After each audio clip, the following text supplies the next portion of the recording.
Okay, so this is like a blue limestone.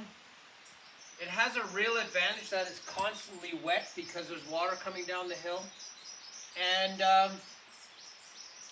this whole hill was completely bare. And what happens is it starts to create this kind of life here.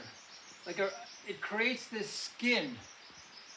And the skin is the starting point for bigger weeds to start to grow.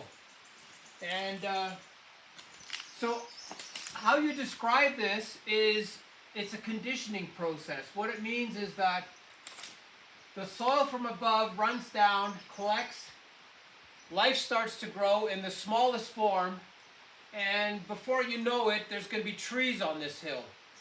And this is a good exercise for gardeners because if they understand that you go through a process instead of buying like 50 yards of topsoil, if you actually go through a process in your garden will be much stronger. It'll be very different, more usable in many ways because you've conditioned your garden to get to a stage. So this process of converting rock into topsoil, into life, into trees, into green matter is what nature does. And if we can do that in our gardens, we're way ahead of the game. So I'm going to give you an example. So let's say I pull this out, okay, right here. So I'm going to pull this out. And this gray limestone has been turned into black topsoil. So the plants are responsible for this. And so when you have bare dirt in your garden, make sure something, if it's alfalfa or a cover crop or whatever it may be, is working your soil. Never leave your soil bare. Have something working the soil. So this is an example where human interference turned this into a garden. That's what gardening is. You have the blue limestone. We created a rock garden. We filled up the cavities with dirt from the site, and we started to grow things inside here. So what happens is gardeners are starting this process. This process exists without us. If humans were to leave the earth, this process, this natural process, would probably cover the entire earth with green matter again.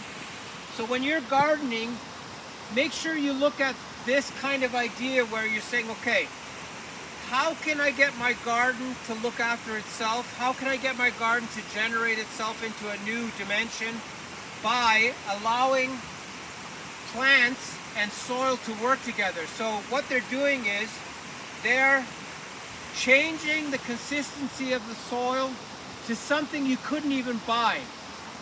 Like if you have a plot of land with alfalfa on it, those roots go so deep, they pull all kinds of nutrients out of the ground. If you cultivated that, took a pitchfork to it, turned it over, you'll notice immediately that it's completely different soil.